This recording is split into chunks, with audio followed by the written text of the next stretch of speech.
people who can be anything that they want to be within the confines of their ability. We need to have a Nigerian dream that will unite us, instead of having separate interests that divide us. Yes, we may be culturally different and all that, but what is the Nigerian dream? A strong Nigeria where everybody has a voice, where everybody's voice is heard, where everybody can aspire to greatness and contribute their own quota to the development of Nigeria, where we can be proud Nigerians and say we are men of integrity and we're men of stature and strength. That should be the Nigerian dream.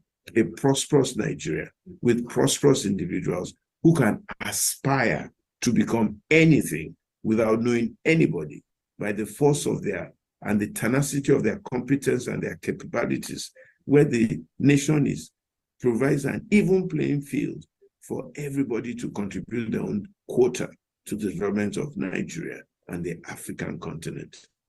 That should be the Nigerian dream, which we all should probably pursue. And that might put an end to a lot of the little fracases that we're having amongst ourselves and trying to eat up and destroy ourselves. Ladies and gentlemen, I want to thank you for this very long session and for staying in tune. I'm beginning to think we may need to repeat it at some stage where we can have another conversation about Nigeria and then take as many of the questions that people want to throw at us as is available. I think the management team will discuss it and see when it's possible to have another edition of this. But I want to thank everybody for listening to me patiently and for your kind words thus far.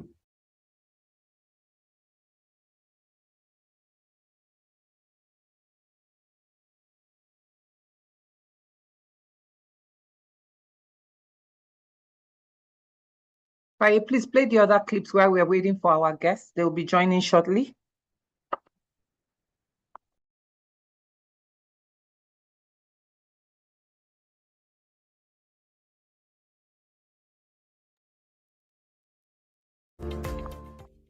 Right people, too right much places on leadership failure. What about the fellowship? Do we have institutions that can support what we are talking about and see that our problem is not just leadership, even fellowship? Institutions, it is people that make institutions. What is missing is that there's not been enough consistency of the right kind of people in our institutions to make them institutions, okay? Shell is working well because there's been consistency of the right kind of people. But EFCC, NDLE, and all these places, even INEC, has not been able to institutionalize itself because there's not been a consistency of the right kind of people in those institutions. So part of our work as ALT is to also help to rebuild some of these institutions with the right kind of people, the right kind of laws, institutions that stand on their own. Nigeria is a great country, and Nigeria can be beautiful for everybody if we all decide that we want to make Nigeria great. Right people, too right much places on leadership failure. What about the fellow?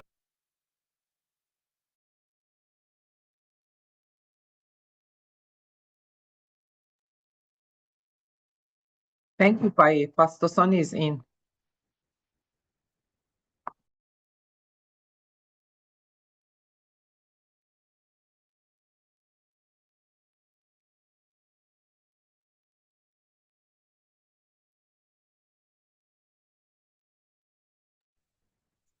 Good evening, everyone.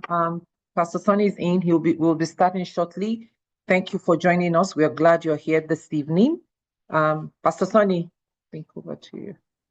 Pastor will be joining. Okay, here. Okay, Jamoke, I can't put on my video right now.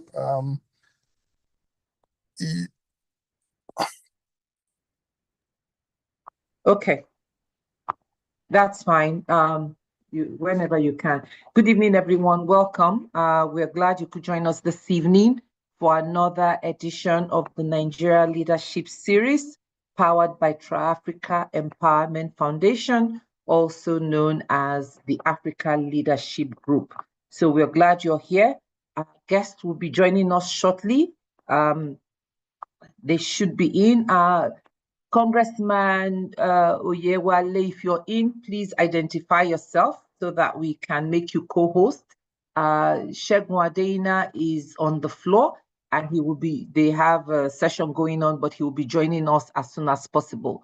So this evening, everyone got the flyer. We are glad that we are going to be having this conversation. I think it would demystify a lot of the information that has been circulating, especially as it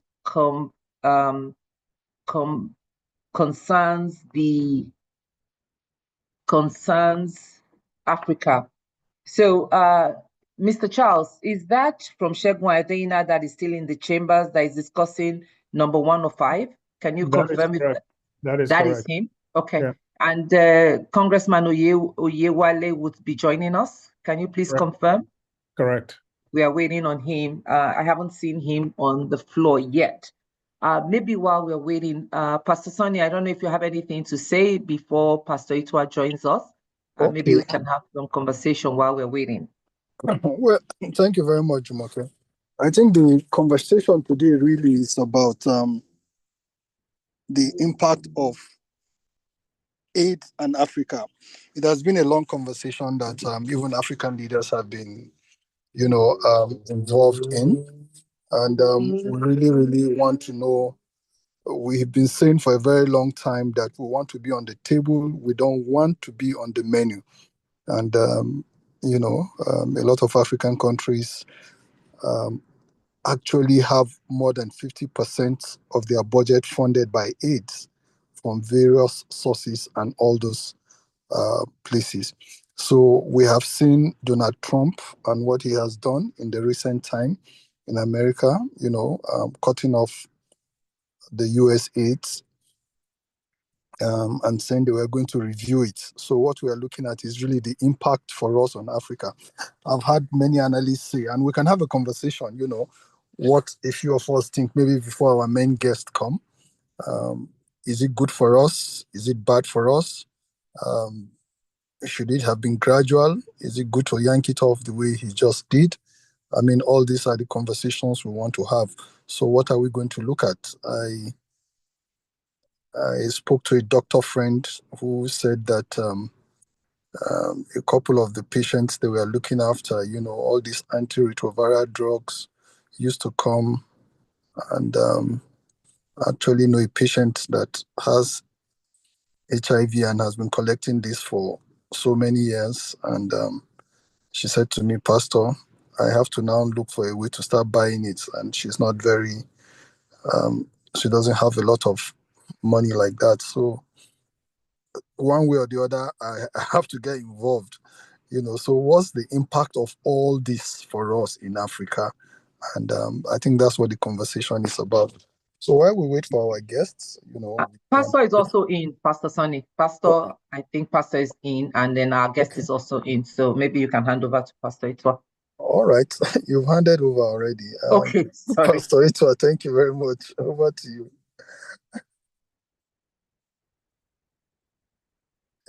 Is Pastor Itwa available and free? Faye, can you confirm?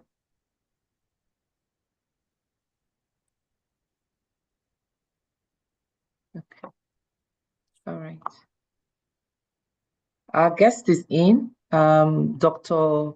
Oyewale is in as well. Okay. Dr. Oyewale, we welcome you. We appreciate your time with us today. And this is the African Leadership Group.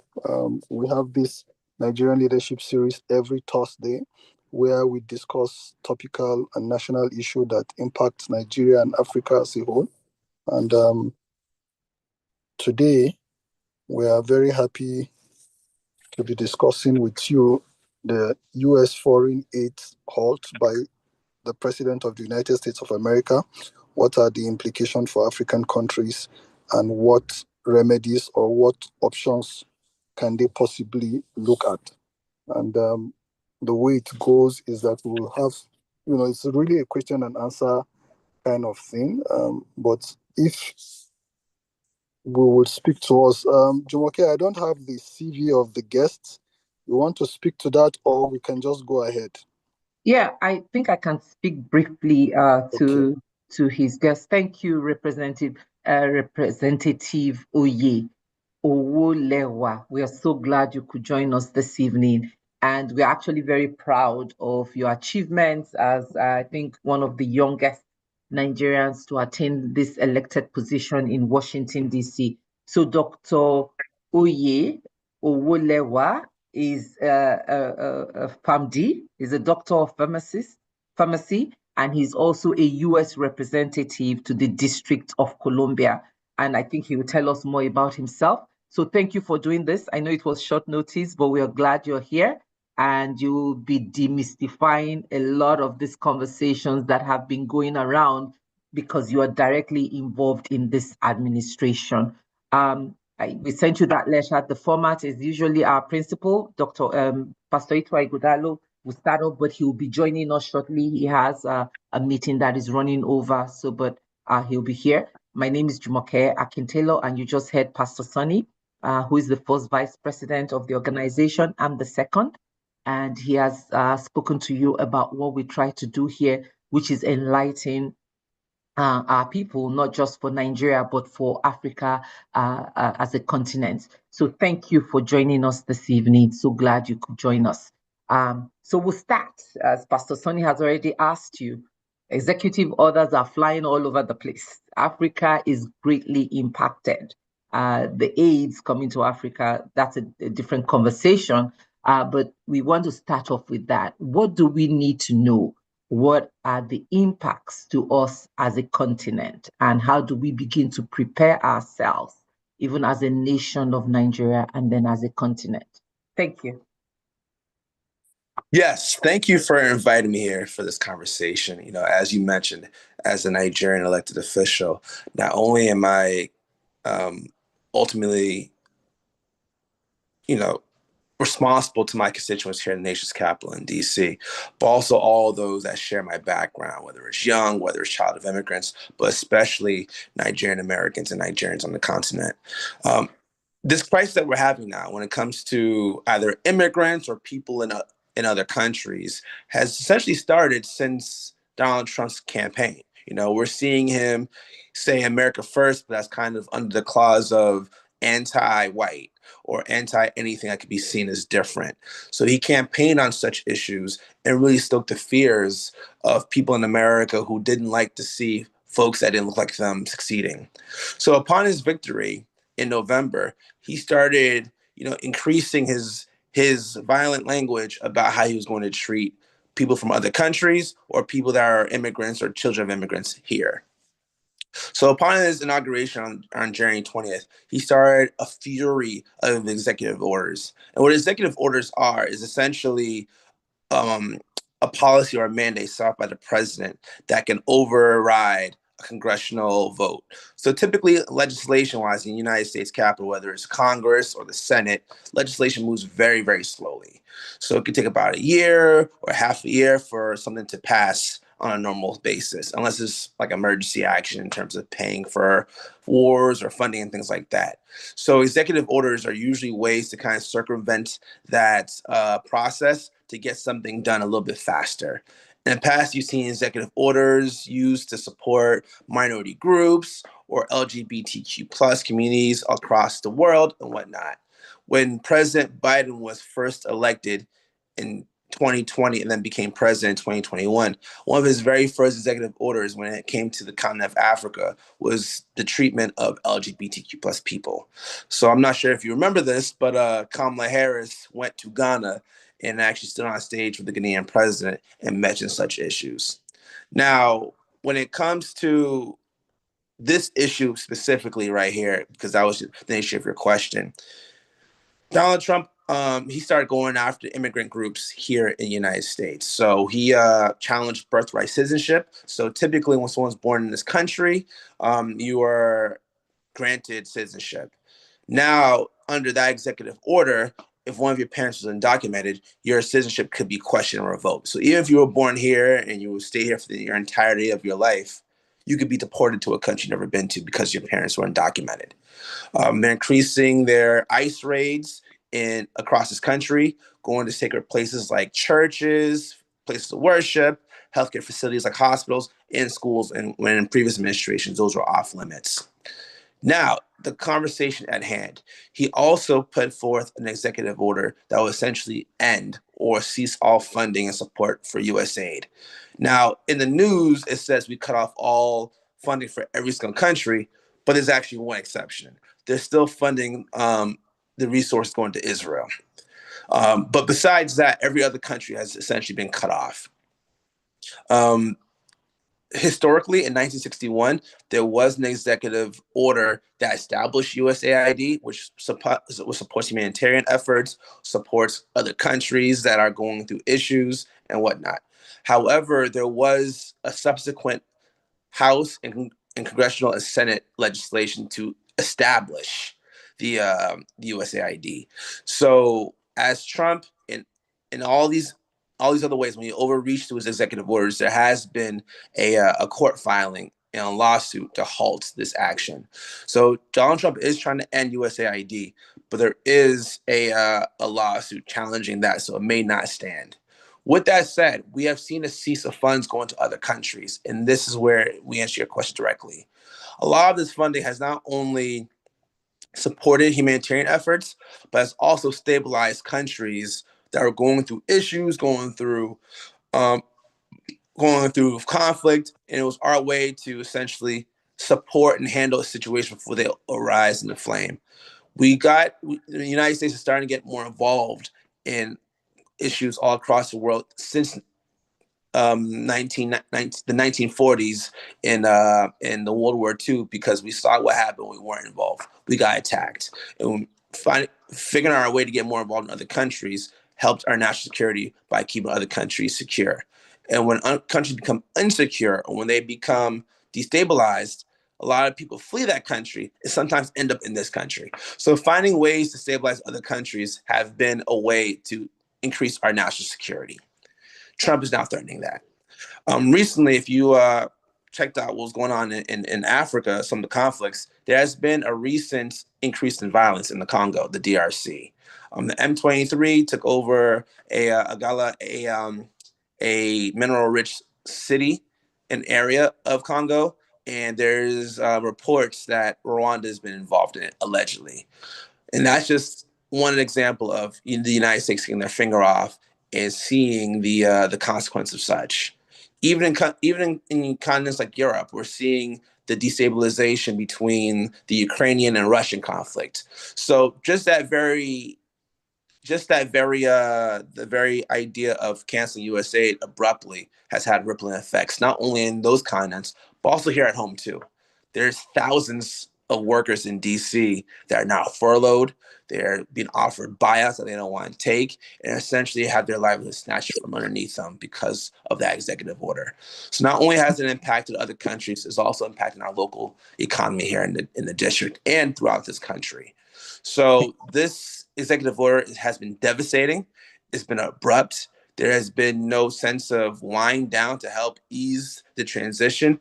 It's just been kind of one day you have a job, one day, the next day you're furloughed.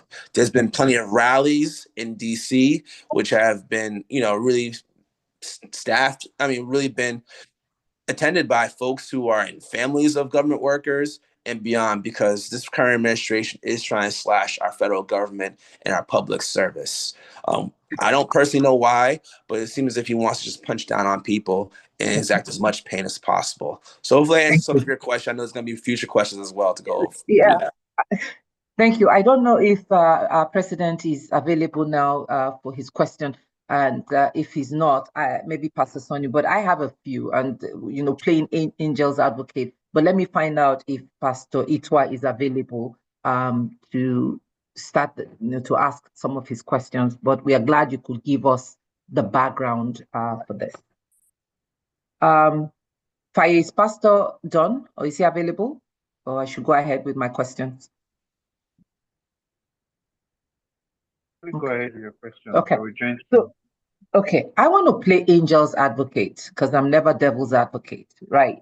Aid to Africa, and I've seen the spreadsheet of how much USAID sends to Africa, But what I haven't seen is the effect of the billions of dollars that comes to Africa. That's part one. And the second part is, as resourceful as Africa is, why are we in a position to be receiving aid? Isn't this a wake-up call for us as a nation? You are a Nigerian descent, one of the youngest, if not the youngest, at the US House of Rep.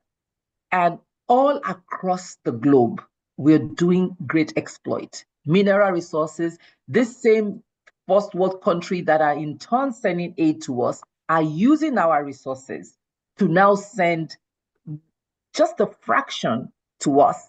And they, in turn, are the ones that get the bulk of the aid that is supposed to come to us. So is this really a bad thing? Isn't this something that really gets Africa thinking to say, pull yourself up by the bootstraps and build your continent, because no one else is going to do it for you? I can't fault Donald Trump for wanting to build America or make it, because they claim this is their country, even though it was built by immigrants. So shouldn't that be the cry of Africa as a continent, instead of, wow, the meager funds we've been getting has been cut off? Yes. So I think you're speaking from a different perspective, especially for someone who's in Africa. There's definitely an opportunity to find other options. And we're seeing just that. During Trump's first administration, you saw an increased investment from China and other countries. We're seeing people in Africa saying, let's try to do things our own way. We're seeing scores of Black Americans rediscover their roots and even travel to Africa to increase their tourism dollars. So there's definitely opportunities to step up. In terms of your first question, how USAID has supported, I think one of the best ways to look at it has been humanitarian healthcare opportunities. We're talking about young women giving birth in unsafe areas, or reproductive health, sexual violence. So these are life-saving things that attend them to the immediate. And I do believe there is opportunities to actually develop these areas for the long term so they're less dependent on foreign aid. Because as you say, if you only have one partner in town and they set the prices, you often aren't getting the best the best amount for your services. And I do believe that this is an opportunity for other countries to step up in their own way. And the United States is bound to lose from that because, number one, the price will go up. And number two, there's going to be other partners in town. Number three, it might be areas that don't need our partnership anymore. So that's kind of the risk of this America First policy, because a lot of this run on misinformation, disinformation, and just straight up lying on social media. So there are a lot of people who think they voted for something that they like, and then a year later they're crying on social media about how wrong I was. But since Elon Musk, one of the new administrations, owns one of our social media, Twitter/X, he's been able to create algorithms that propel pro-Trump views and censor or diminish the other side. So we're seeing a huge wave of disinformation, as well as a lack of preparation for the future, for American future. With that said, there is an opportunity for African countries or countries all across the world to see this as an opportunity to really scale up on a different way that may leave America out. Thank you very much. And Faye, let me know when Mr. President is ready, or Pastor Sonny, please feel free to jump in, because I live in the US, by the way, so I am very involved, but of course my heart and soul is in Africa. So one more question that I'm going to ask you about this impact to Africa, this USAID. And someone sent me the spreadsheet of how much USAID sends to Africa, well, particularly Nigeria, on a yearly basis. And I was really, really blown away. What is the percentage of the funds that actually go to the target projects? Do we have that? Because I think that's part of the challenge, right? Because I went on the website to look for project reports to see just, how it's measured. What are the KPIs for this?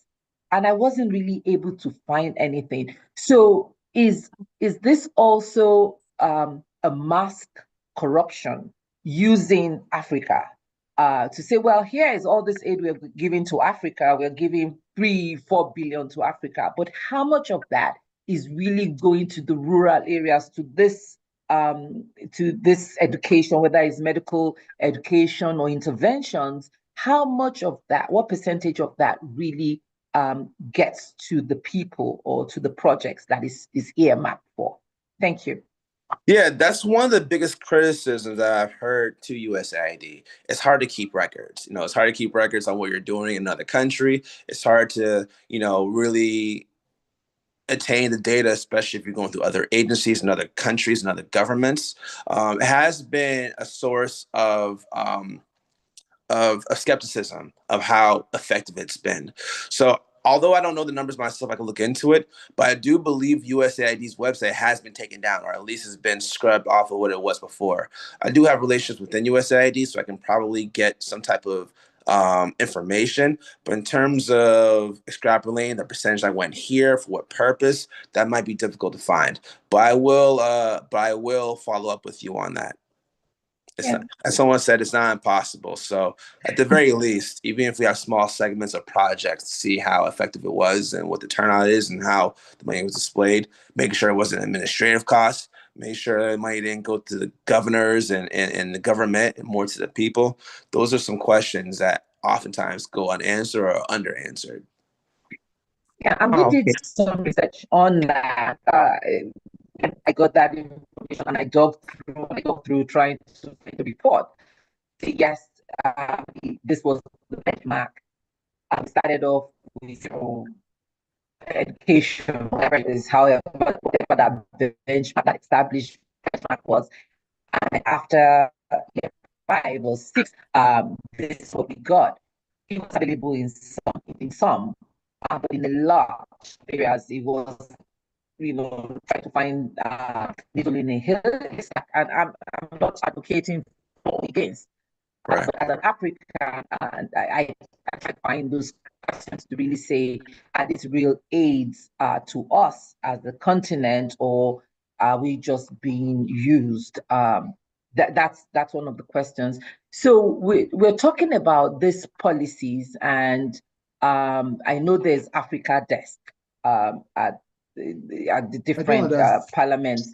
But so the question I want to ask is, all these policies, how do we begin to advocate for policies that support the development of Africa more than the aid to Africa?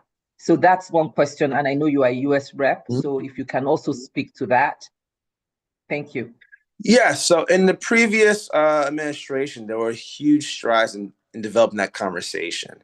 I'm not sure if anybody on the call was aware of this or attended this, but former President Biden, he hosted a U.S.-Africa Leaders Summit in D.C. They added the African Union to the G20 Summit. They were trying to increase, they put together a subcommittee of African diasporans to really talk about these very conversations. With that said, I do believe that the greatest resource we have from Africa are the diasporans themselves. So rather than just bringing all the think tank so-called leaders, just having those average conversations is critical. Speak for Nigeria, for example. Of their, I believe, $50 billion national budget, 25 billion of it is repatriated dollars from the diasporans. So we contribute half of their budget to the country. And most of it is to support our cousins, support relatives, not necessarily for us to do business. I mean, some of us do business in Nigeria. Most of us just give it to them or to our family members, so to speak. So if there was a stronger, I would say, economic system that allows us to better participate, we could see a higher participation that helps us build the home country even better. And that's just one country's example. Going to Ghana, all those people from the United States who are now going back to the country to travel, maybe if we create an apparatus for them to stay or build businesses there, that can naturally build the continent rather than looking for the president, what they can do or will do. Now, I will say that current President Trump doesn't seem to have the same appetite for developing Black countries, but we still are the people who can get it done. I mean, while he attacks Black History Month, we have to remember that the president didn't create Black History Month. People did. MLK's holiday wasn't celebrated until we made it an issue. So what he didn't make, he can't break. But at the same time, we have to create coalitions and have these conversations and have real honesty behind these conversations and not slapstick solutions like a diasporan day or a seat at a table that we don't have a necessarily strong vote in. If we create our own opportunities, then we have much more impact and opportunities versus, waiting for someone to give it and hand it to us, as you mentioned before with the aid. Thank you so much. And it's incredible. It's Black History Month, and the contribution of Blacks, the ones that were taken out of Africa in building this nation, in building the first world, is incredible. And Right. I think it's something that maybe if we know about, to see the resilience and the intellectual capacity that was exported to the US to build this nation that we are all living in today. Maybe we have a rethink as Africans to know that we can even build better in Africa. So thank you so much. But I have one more question I want to ask you. And then hand over to Mr. President, who's available now. So there's another, I think there's another executive order funding to non-profit organizations in the US. I know a lot of these NGOs, non-profit organization works in Africa. That's going to have a huge impact on them as well.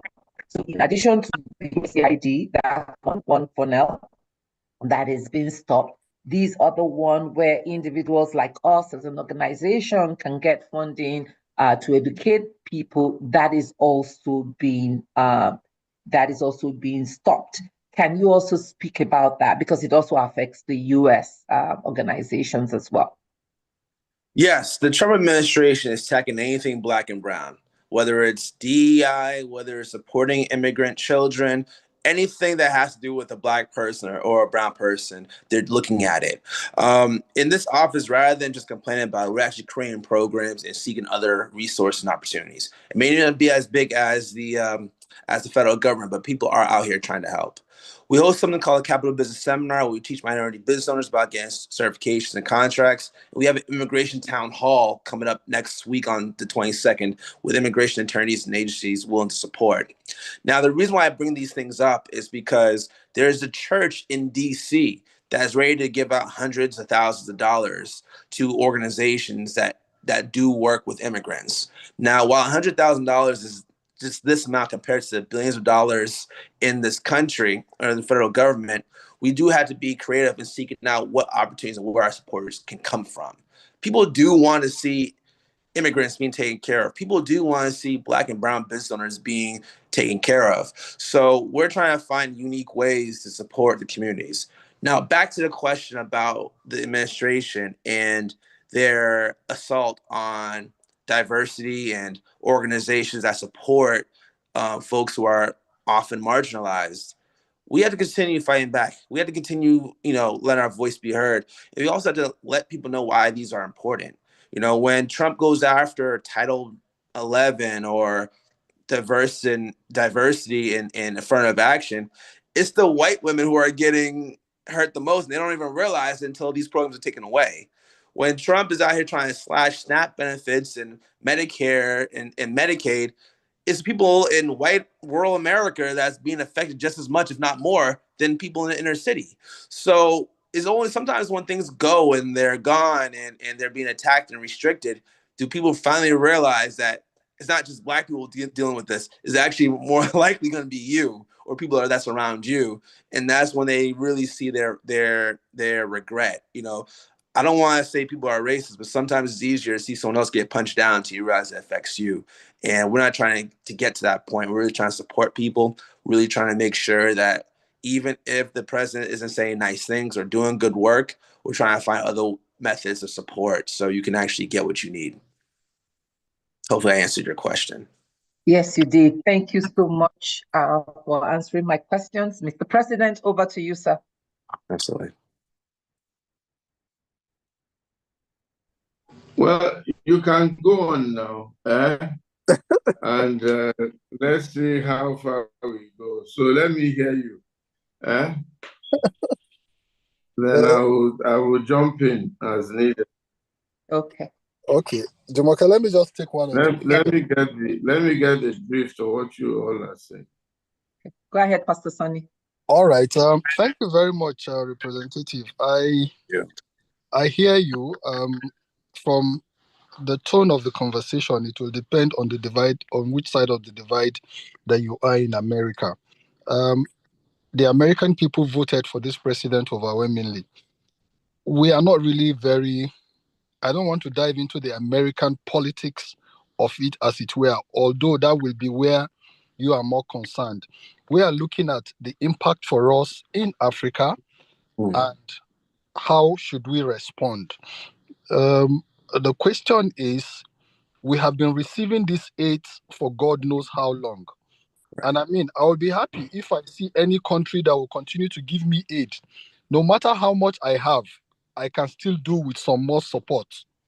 So it's not a question of, these aids have been coming and it's been a long time. So we are very happy that they have stopped it. For me, personally, I think it's a source of concern. And I think our government should sit up. But in spite of that, if that was still coming, it will have been an addition to whatever else we set aside for health or for whatever area we are receiving these aids. But coming back to America, the real reason your president is pulling the plug is saying it's fraud with corruption, and that US has 36 or 37 trillion in debt, and yet they are releasing aid to fund, and you alluded to a bit of that, to fund things like sex conversion in Afghanistan and all those kind of stuff. And these are the things that they want to audit first. Is it right for him to want to do that first before, if they are going to replug the aids, to continue with it? Then coming to Africa, is it an appropriate time for us to say, okay, let us know the terms of getting this aid? If it's going to be perpetual, like USAID has been doing, where is it being deployed? Can there be better monitoring of it? Because the kind of money they are deploying, yes, it's difficult to track, but it's not impossible. What do you have to say to all this? Well, in terms of making your investments effective, that should be something we do every day. You don't have to stop sending money to countries to do a better job in seeing where the money goes and seeing it being used as best as possible. In terms of the idea of pausing it and trying to figure out where it's going because of corruption, I mean, you don't want to get political, but the president is pardoning all the criminals who supported him on the insurrection to the U.S. Capitol building. He is the main time a felon. He just vacated the bribery charges of the New York City mayor because the New York City mayor is working with him to deport people out of New York City. So in terms of corruption, Trump is not really the person to speak on these things. His son-in-law made billion-dollar business deals with Saudi Arabians. I mean, when he had the Trump Hotel in D.C., there were other countries buying hotels without even stepping foot in them, buying hotel rooms just to gain favor. Amazon just paid $40 million for the rights of the story of his wife, Melania Trump, and nobody wants to even see the video. It was seen as a sensual donation to the family that they're going to get much more rewards from as they seek to build a bigger monopoly in this country.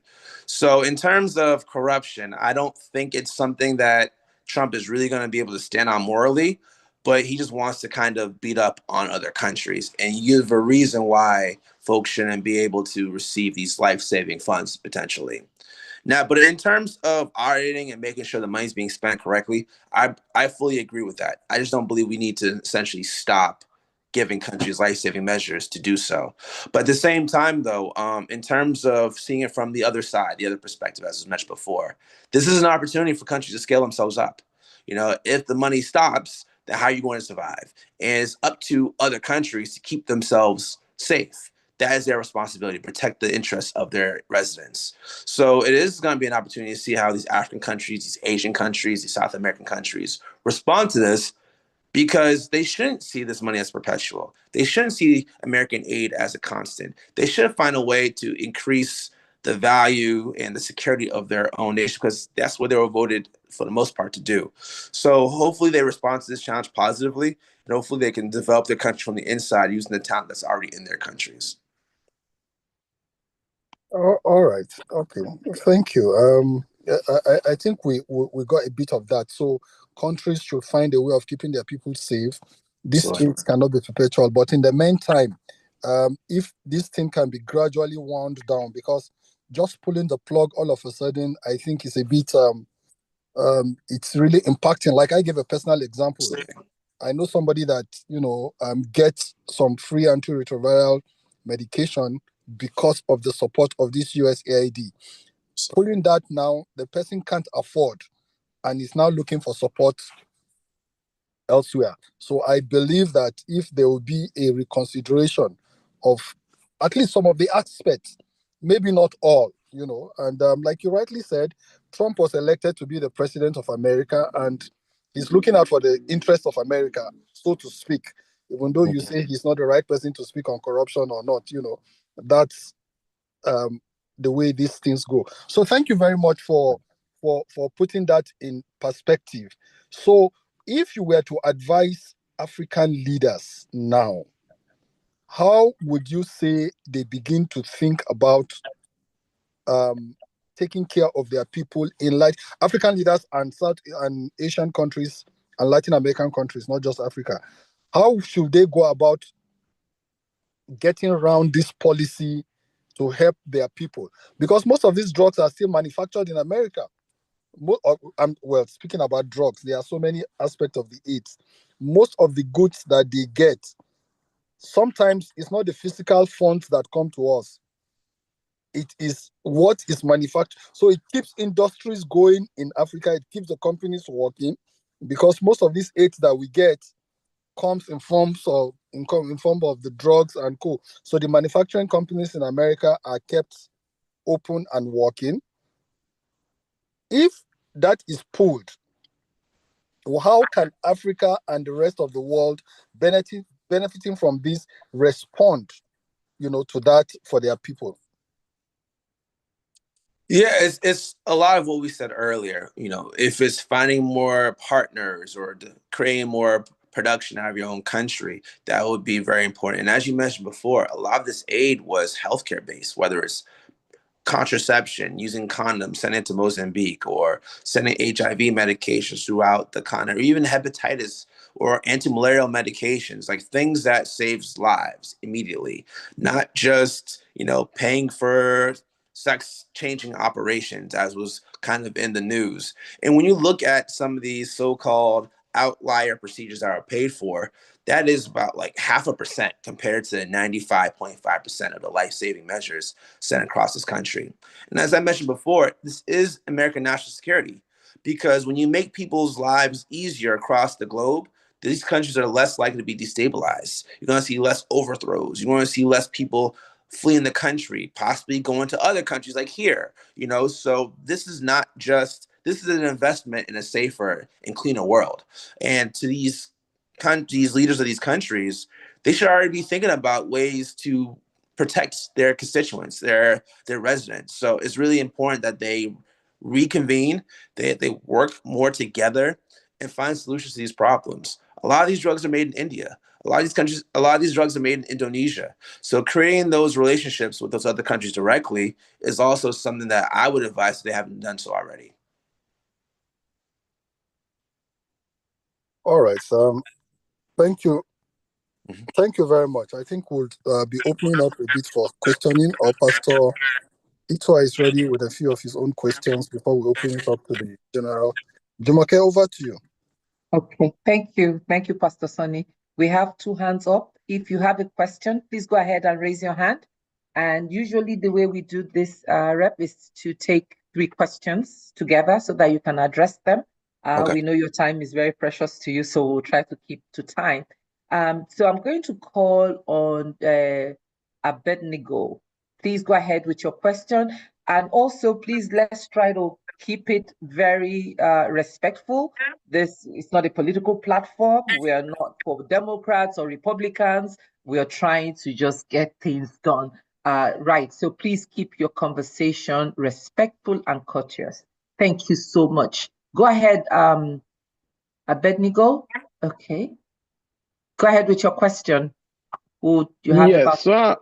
Yes, so I would like to ask it right because both I just often hear him saying that Africa should find a way, Africa should find a way.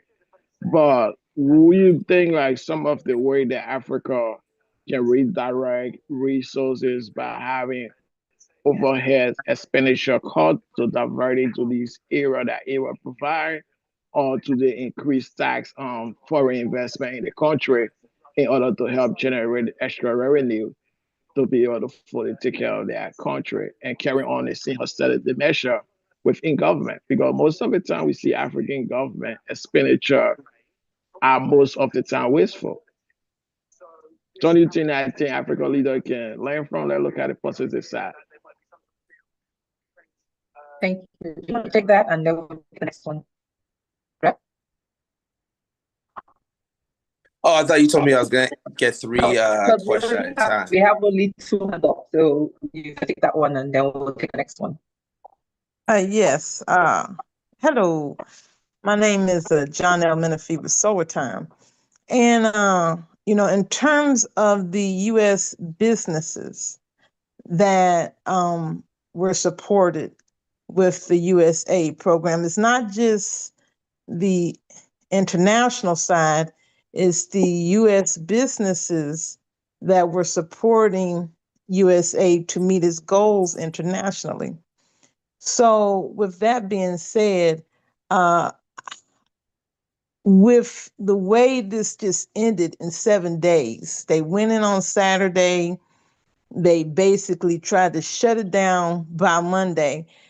And by, the next weekend, they're taking the letters off of the facility. So this is going to hurt American businesses so much. I truthfully see USAID as a necessity. It should not be removed. If there's programs within USAID, it could be cut down. But how can we as U.S. businesses voice our concern at the manner and the demonization of a program that not only just help international, participants, but also local businesses? I could talk about how not even Africa. This is in Azerbaijan, Baku, Azerbaijan. We were looking at connecting with USAID to develop agricultural solar programs. So, this is going to help a U.S. business in the United States, help our employees and help the local community for us to create jobs locally in the state of Georgia. So, what can a U.S. business do to, voice their concern about the demonization and the destruction of a great organization that helped both U.S. businesses and international communities to be safe? Thank you. Absolutely. And that's a great question. And as I mentioned earlier, the President Trump is trying to end USAID through executive order and executive action. That's technically not legal. It has to go through Congress and the Senate. So as you mentioned, when it comes to USAID or even AGOA, which I haven't even mentioned, which is the free exchange between some African countries in America, there's you can definitely lobby your Congress member, lobby your senator, because if this doesn't pass in the Senate, USAID should be able to reoperate. I think it's really important to get our voices heard. It's important for us to be involved, not just in front of me, but other elected officials to make sure that these issues are being heard. I think somebody said they wanted to answer that question in the chat as well. Yes, Dr. Yegun wanted to answer that, but Mr. Abednego had a question. Just 1 second, ma, please. So I don't know, Rep, if you have any response to the first question Mr. Abednego asked about taxes and how that could be reallocated to help. Did you have any comments on that? And I believe his question was based off of the African government's perspective, correct? Yes. Right. So that's part of the way that these countries or these leaders of these countries need to figure out how to be self-sustaining, because these countries should be self-sustaining. That's the goal. Now, it's easy to say, but at the same time, you've seen the American and European influence and how that affected our continent, whether through colonialism, whether it was through blanket regime changes. So it's not like the American hands are clean, per se, but there should be a way for someone to create a budget that they can operate on their own and that they can be self-sustaining. So that should be the goal, whether it's raising taxes, whether it's creating programs. Even when you go to Nigeria, there's a lot of unpaved roads here for miles on end, and then there's some paved roads here. So just increasing the efficacy of the public works and finding ways to just make the country a little bit increasing the quality of life, so to speak. Not only the cities, but also the rural areas should be a focus. Now, the methods to get those done, I mean, I'm not versed in the operations of other countries, but I think everything should be considered in terms of improving the quality of life locally. Thank you very much. I appreciate that response. May I have Dr. Yegun, you wanted to respond to the second question, even though we really don't have any control over what is happening in the US. In particular, our focus is on Africa and how the impact of this, the stop of this aid. Dr. Yegun, please go ahead with your question, with your response. We appreciate you chiming in. Very much. I used to work at the World Bank, and if there's one thing I learned after so many years at the bank and working across the road with the IMF and the IFC, it's that numbers are absolutely invaluable when you're trying to prove a point. And I think for both the American businesses who are losing out on this and the African governments who are being weaned, and as far as I'm concerned, not a moment too soon, we could see this as an opportunity. But just to get back to the point, what we need to do is put together the numbers, clearly understood what the impact of this is in real terms. The media is very powerful in civil, and of course, they're the organizations themselves deprived of these funds in this really brutal fashion. So on the American side, for the young lady who was asking that question earlier, I think what you need to do, in addition to what the gentleman has said about using the lobbyists on the Hill, sure that this is all, of course, illegal. It's illegal and it's unconstitutional. So, but you need the numbers to prove not just that, but the impact, the economic impact on American businesses. And on the African side, I think we do need to hold ourselves accountable for what has happened to USAID money to date. By the way, it used to be called USAID. And I think that the fact that it, for some reason became USAID has sent a completely negative message. And I think we're paying for some of that negative branding right now. It used to be called USAID. And all of a sudden, a few years ago, people start calling it USAID, and it hasn't helped. So I think on the African side, there are two things. We could see it as an opportunity. We're being weaned off this so-called aid. It was never aid that didn't have an agenda. And it was a perfectly legitimate agenda in terms of soft diplomacy for America, opening the American businesses to operate globally, et cetera, But they're turning off the tap. He's turned off the tap. He's turned off the spigot. So I would have expected that by now, the OAU and all the various organizations, institutions across Africa would have come up with a plan now to say, this is how we're going to reorganize our budgets. We're going to do this, we're going to do that, so that some of the gap created by this upheaval is closed before too much damage done. So I think on the American side, it's the businesses and what's being lost on that side. And on the African side, we need to show that we have the capacity to be sufficiently proactive to say, this is what this money was doing. This is what will still be needed. Here's how we're going to close some of the gap. And here's what we're going to do with other partners to see if they will assist us. And everything has to be time bound. Nobody is going to carry your burden for you, definitely. There has to come a time that you come of age and you take responsibility for your people. And so I think that also has to be part of the response. There's got to be a plan. For example, a declaration on health. And health, I think it was in the 90s, way back in the 90s, recommended, it was a requirement that government budgets should be about 15% for health. Percent should be allocated to, I don't think we've ever 1.5% in Nigeria for our health budget. And look at the state of our hospitals. So there's got to be a complete rethinking, reconceptualization, and a sense of accountability for our people. So on the American side, look at the business impact and what it means for, if you like, soft diplomacy. So it's not, I think the lobbyists can do a lot on the Hill, but they're going to need numbers to work with. Inside, or the African side, if you like, because it's way beyond. It's really most of the developers like Afghanistan, where America has been involved for decades. Okay, people have to be able to say of their governments, what are you going to do about this? It's a regional challenge. It's a national challenge. It's something that you've got to put some on the table about what's happened to money, what's needed to close the gaps, and what you are planning to do to make sure that this dependency comes to an end for good. We have to show that we're grown up. We can't continue like this.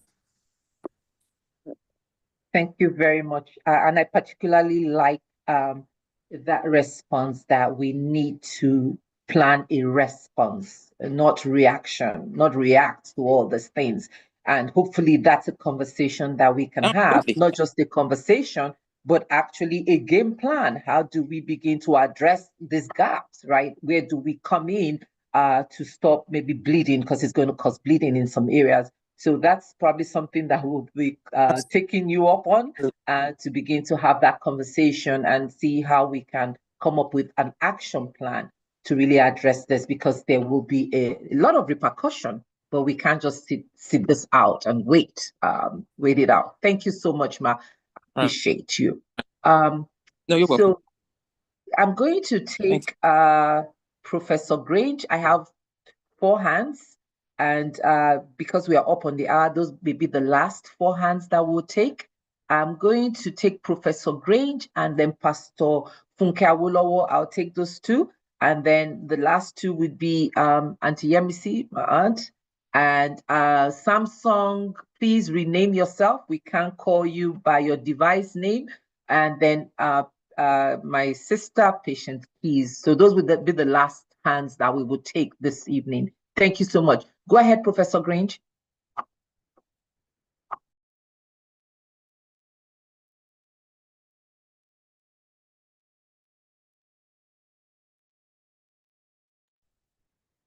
Okay, thank you very much, Jumoke. I think many of us have thought that this day would come when, we would have to be on our own and work things out for ourselves. I know that with regards to healthcare in the country, at least 90%, or let's say 80% of what we spend on programs comes from aid. It's not just from USAID. We have the World Bank, we have the, Gavi, various organizations that are giving aid. And when you think of the budget that's given to the Ministry of Health, at least 80% of it is spent on just staff, administration, etc., and very little is left for programs. So there has always been a vacuum in operating programs, and this was being filled by foreign organizations. And we were just going on regardless, thinking that nothing would ever end. Well, I am glad that it has come to an end. Unfortunately, it come to an end abruptly. And so it is, it's not so good for those who are the receiving end. My question is this. We unknowingly, actually, we had been trying to become self-reliant with regards to businesses. I think the West African community, the African AU, and now BRICS, they have been forming alliances with other countries. I want honorables to tell us whether these alliances, and they now have a better opportunity to be consolidated. That's number one. The second thing is the advantage that we have had with so many of us working in the diaspora and being empowered. How can this form of empowerment now be shared with our home countries? Thank you. Thank you, Ma. We're going to take Pastor Funke Awolowo. Please go ahead with your question.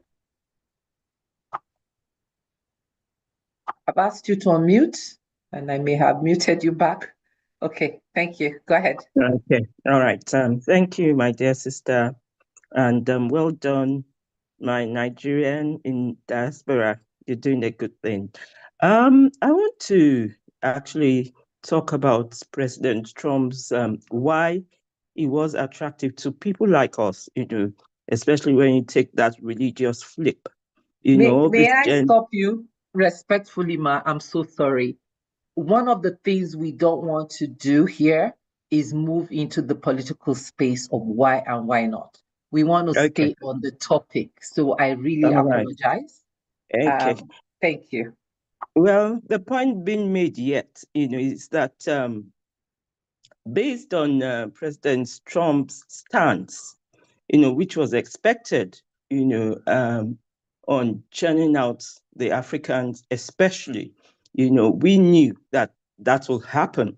And the only fear that we had was that, are we getting another visitation of Hitler, who made it very important that certain tribes, certain races left, and based on that, like somebody said, this is really pushing us, the African leaders, to opt on our style, because at the end of the day, if people are giving you aid, that aid is not persistent. It's not something that will happen eternally.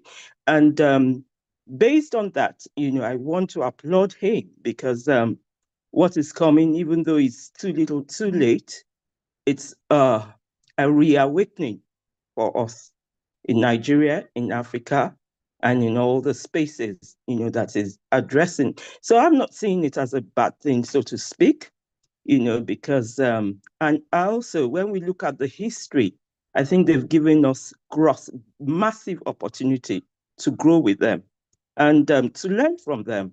And so there's an impetus, for us to arise and start building our own. And based on that, I think I'll take that tilt and applaud what he's doing, so to speak. Thank you. Thank you very much. Do you want to respond to those two before we take the last set? Yes. So I believe the first question had to do with healthcare opportunities. I think one of the biggest sad realities of Nigeria is how much of a brain drain we're losing.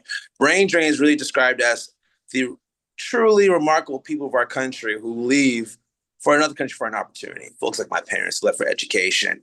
And the fact that there's so many people from Nigeria leaving to the United States, leaving to the UK, leaving to other countries, becoming physicians and doctors, and they can't do that at home. There's no opportunity, there's no facility, the money isn't there to keep them in their home country where they can improve healthcare outcomes.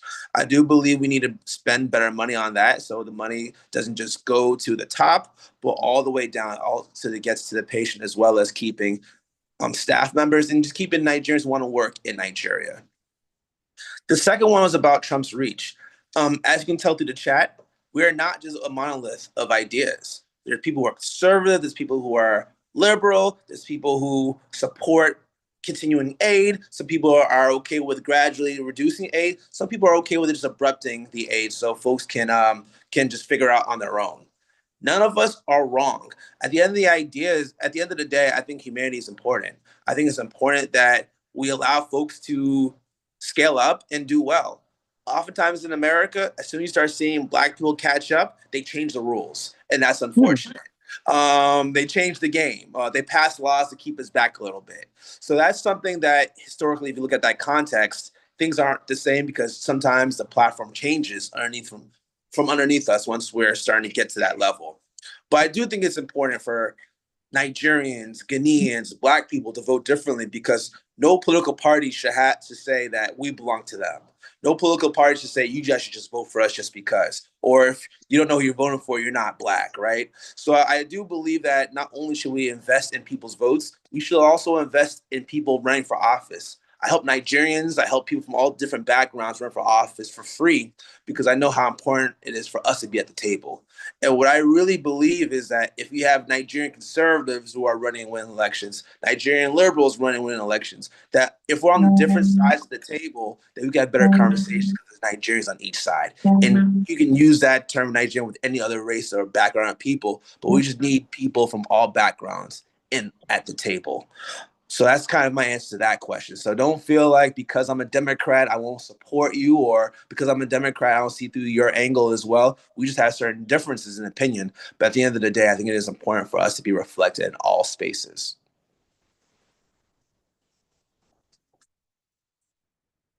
Thank you so much. I'll take the last two questions. Auntie, please go ahead. Auntie Yemisi, good evening, Auntie. Please go ahead. Good evening, Jumoke. Good to see you. We've missed you. Sorry, Congressman. We have our family chats on this group. And since you are one of us, please get used to it. Yes. Thank you so much for giving us a very, very robust explanation of what's going on and what we should do about it.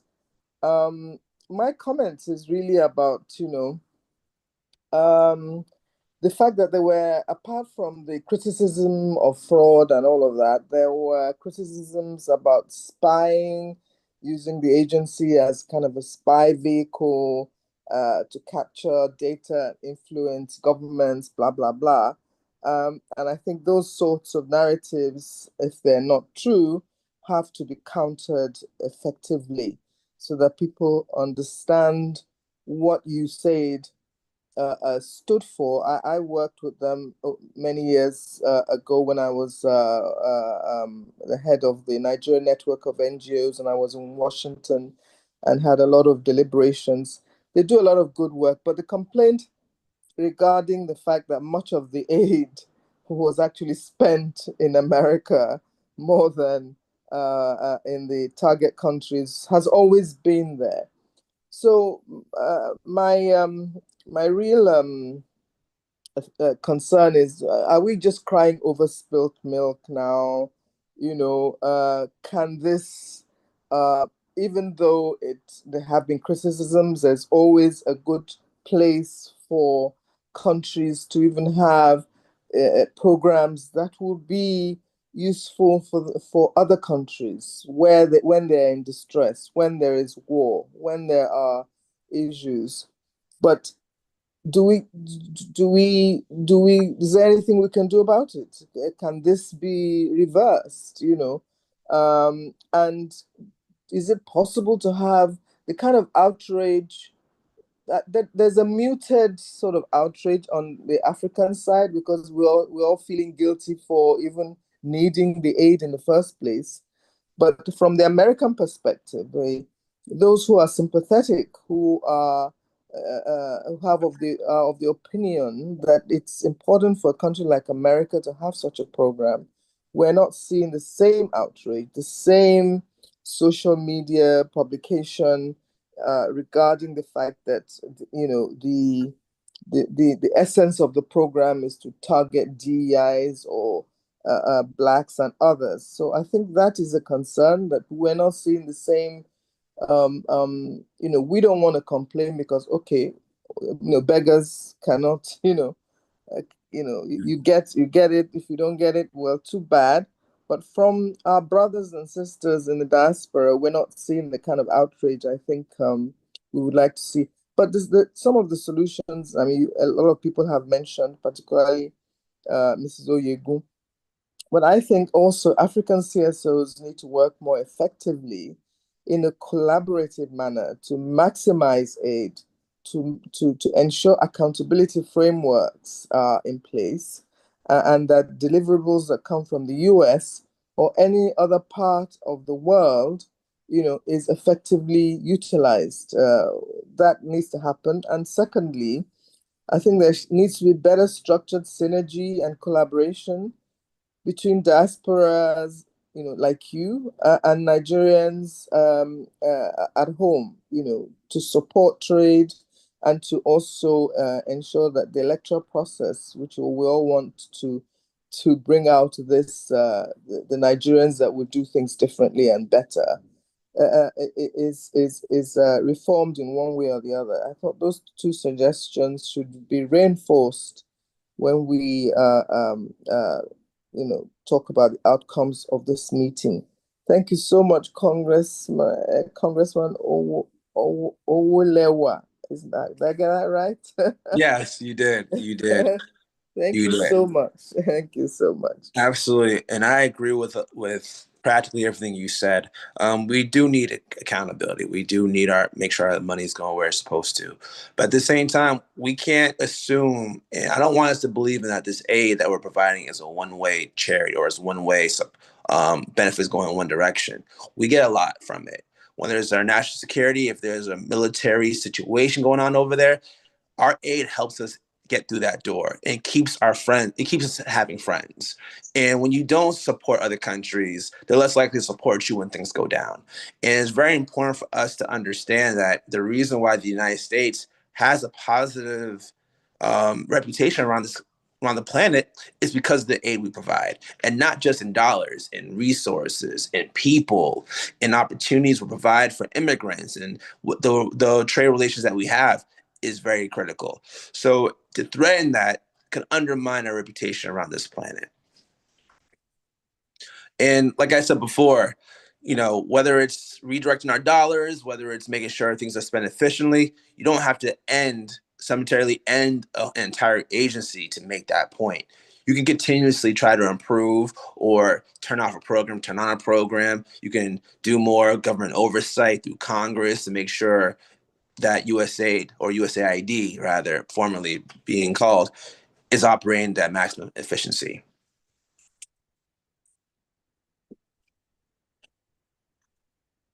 Sorry, it took me a minute to unmute. Thank you so much.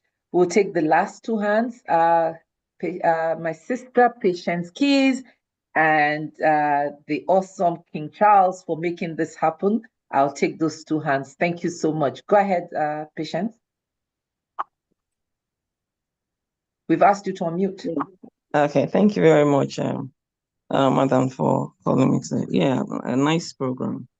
Dr. Yeah, I know you always speak through the power. So when I saw your face, I was very excited. And thank you, Dr. Charles, for making me attend this meeting today out of the busy schedule. Yeah, Nigerians, it's high time we actually wake up and stop the reactiveness, when things happen.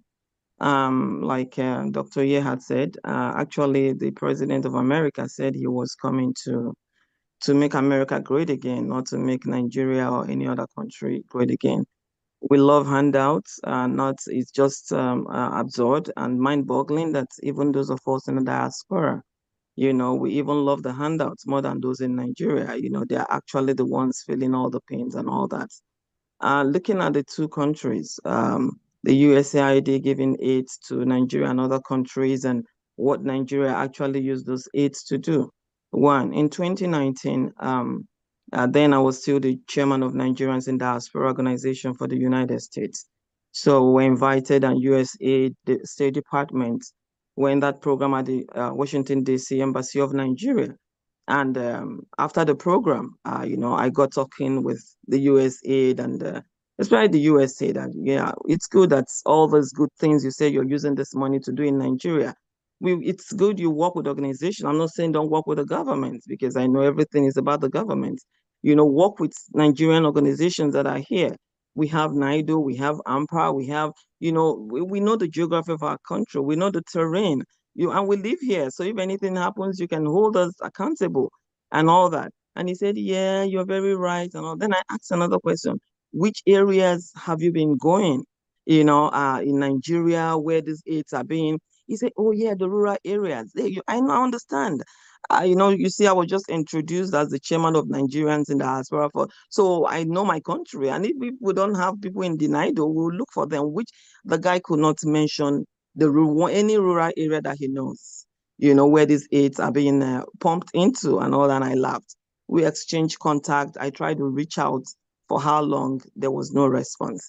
Another one when I just entered the Ambrosali University after secondary school and all that, my mother was, my late mother was a civil servant, Ministry of Health at the time.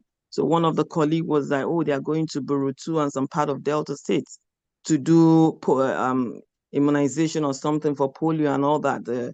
They had brought money from America and all that. I didn't know much about all that then. My concern was this guy was not able to even pay, the manual worker, the menial workers or the trained people to come and help him in Burutu. Why? Because when this money, according to him, when it comes, and this I experienced myself, the directors, everybody shares the money. It's a sharing formula. And that is so sad. So a lot of percentage is kept in America as administration fee. In Nigeria, how many people are being helped? I ran for governor in Edo State in the last election, and I was in AIT, being interviewed, and some agency, kind of a health agency, came with one of the person they claim to be supporting and all that, which is a good thing. And this old elderly man was sitting very close to me, and his mouth oozing. After the interview, I asked the agency, the health agency that brought him, do you have oral care? Do you do oral care in your program? Because I know they just came to lie. That's the same lie that goes all around. Do you have oral care in your agency? He said, yes. I said, did you smell the mouth of the man you just brought? And the guy could not say a word. So it is high time we stop, believing in evil, supporting evil, and thinking that one day things will just change. It's never going to change. And for us in the diaspora, a lot of people are afraid. I was going to Jos when Prophet El Buba in Jos invited me for his birthday in 2022 when I ran for president of Nigeria. And that's waiting for the flight. You see people going to Meduguri, Kano, a lot of white people. And I'm wondering, Nigeria is not so good. Why are these white people? More than half of the queue was full of white people. Just like the saying that what is in our Sokoto, we are looking for it in another place. When we keep going to Nigeria to, add our value, do the little things, so many in the diaspora will ask you, did they pay your ticket fare? Oh, I did. No, they don't have to do it. Anybody that takes care of the piper will have a higher voice. It is high time we began to know that to be able to see the Nigeria that we deserve, the Nigeria that we talk about, the Nigeria that we really want, we have to put in our money, our time. We have to leave our comfort zone. Some of us go to these events, travel, run for positions, do this, do that. It's our mineral resources with the help of some good friends and we cannot stop. Nigeria, all things being equal, is richer than those countries that are giving us aid. So many of us have said this several times, and we do not need aid. So we need to come together, see good thing, support the good thing, put in if business ventures, business development, begin to do. And the government that we're looking at, will actually begin to, respect us and all that. Someone asked, what will you say to the government? Of course, you have a government who is not doing anything. Let the people come together. The people have, a higher voice more than whatever government. Thank you very much. Thank you very much. And we have the last speaker, Dr. Obin. Thank you so much for making the connection with Representative Omolewa. Go ahead, sir.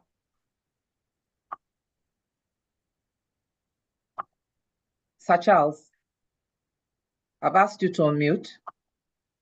Okay, there we go. Thank you, Kunje. I will be very brief. Congressman, thank you so much for always coming through for us. Can't wait for DC to become a state, so it can be full-fledged, representative of that state. Thank you for educating us, not only on the processes, but how we can engage to make our voices heard, how we can engage to make sure that what we are crying for is heard by others. But I also want to appeal to those who are talking about the diasporans are too diverse, they are not working together, on and on and on. Well, let's start with ourselves. What are we doing? How are we making sure that we can work together?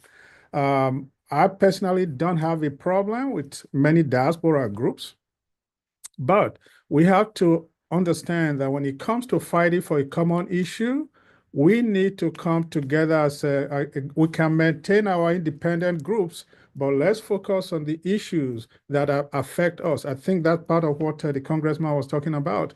An issue like this, I like his pushback, which is let's be responsible.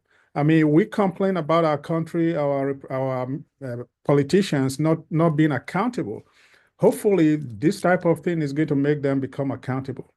This type of thing is going to force them to be responsible. Many of us, I believe, here have seen those big numbers that are coming out, that have come out recently, talking about how much each state owes in terms of for example, the one that jumps out at me is the state of Lagos has over $853 billion in debt. How is that possible? What are they doing? What were they doing with all that money? It's very scary. So that's a separate conversation. We will discuss that. I'm just fair enough. But just tying it to this. So this, the man in the White House say, "Hey, you guys be responsible for your own selves." So this is a shock treatment for us to sit up and start to say, what are we going to do in the next 1, 2, 3, 5 years? Right now, not just Nigeria, most African countries, they just spend and spend and spend as if there's, the money is going to continue to come. We are running out of oil. The price of oil fluctuates regularly. But with this type of action, we can't blame them. They say it's America first. So what are we going to do? Nigeria first, or Africa first, or China first? We need to start addressing those type of issues within our boundaries. Again, thank you, Madam Jumoke, for making this possible, and just a blessing to be here to hear the education. Thank you. Thank you very much. And we must apologize that the second speaker, Mr. Segun Adeyina, couldn't join us. He was on the floor of the chamber discussing bill number 1 of 5. That was the response he sent to us. I spoke to him yesterday, and he did say that they had a conversation, but he was going to try to join. So unfortunately, he couldn't join us. So thank you so much. So over to you, Mr. President. Thank you, sir. Well, thank you, Jumoke and Sonny, for a great job of running the session. And I want to thank Congressman Adeoye Omolewa for making this possible and for speaking so eloquently and for being so very, very forthright. I want to thank him. He probably doesn't know how well I know him. I know. You raised my mom. You helped raise my family. Yeah, I can proudly call him that. I can proudly call him my nephew. So we're very proud of you. His mother and I grew up together. His late uncle was one of my best friends who looked after me when I was in Washington or Maryland. And your auntie, Paula, was so excited when she saw the handbill. She called me last night and said, it's Adeoye, blah, blah, blah, blah, blah. So I'm happy to see you on the platform. And let me congratulate you for all the good things that you're doing, and to say that we're very proud of you from Bodija in Ibadan, from Ilesha, from Eastern Nigeria. Your grandmother was one of my, in fact, your grandparents were my favorite people. Your grandfather was our doctor at a certain time, and on and on and on like that. So thank you so much for what you've done, and what you've done is clearly a chip of all the old blocks. I look forward to you doing much more in your career, and holding the flag both for the US and also for Nigeria. And I hope that at some stage we can catch up physically and discuss a few more things of how you guys can really sort us out in Nigeria and help us in Nigeria to make Nigeria a really great place and all that. Say me well to your mom, and of course to your dad, and of course to your auntie, to your aunties, and so on and so forth. God will bless you, and God will look after you, and all will be well in Jesus' name. Thank you so much for being here, and we'll catch up, okay? Thank you so much. All right. Okay. God bless you. Are you in the Maryland or Washington area, or are you in Boston? Where do you reside? I live in Washington, D.C. Okay, you're in Washington, D.C. right now. Okay, all right. Great. All right, no problem at all. So I want to thank everyone for being on this program. I want to thank you for being here. Just to let you know that next Thursday, we'll be having Mrs. Ifoma Odulami, and we'll be speaking on the issues concerning Nigeria and how to make Nigeria a truly great place. She's a New Jersey immigration lawyer, and she'll be talking on Trump's policy on immigration, and of course, how it affects Nigeria and Africa, birthright citizenship and dual citizenship. Also, in another week or so, we'll be having the first ever ALG Kenyan Leadership Series, KLS. And then before the end of the month, we'll have another GLS, Ghanaian Leadership Series, and we'll take it from there. I really appreciate everyone. Jumoke, welcome back. Good to see you. And Sonny, thanks a lot for everything. Olu Victor, thank you very much. God bless you. See you tomorrow. And let's keep praying and hoping for a great Nigeria. God bless you all. Have a great evening. Bye-bye.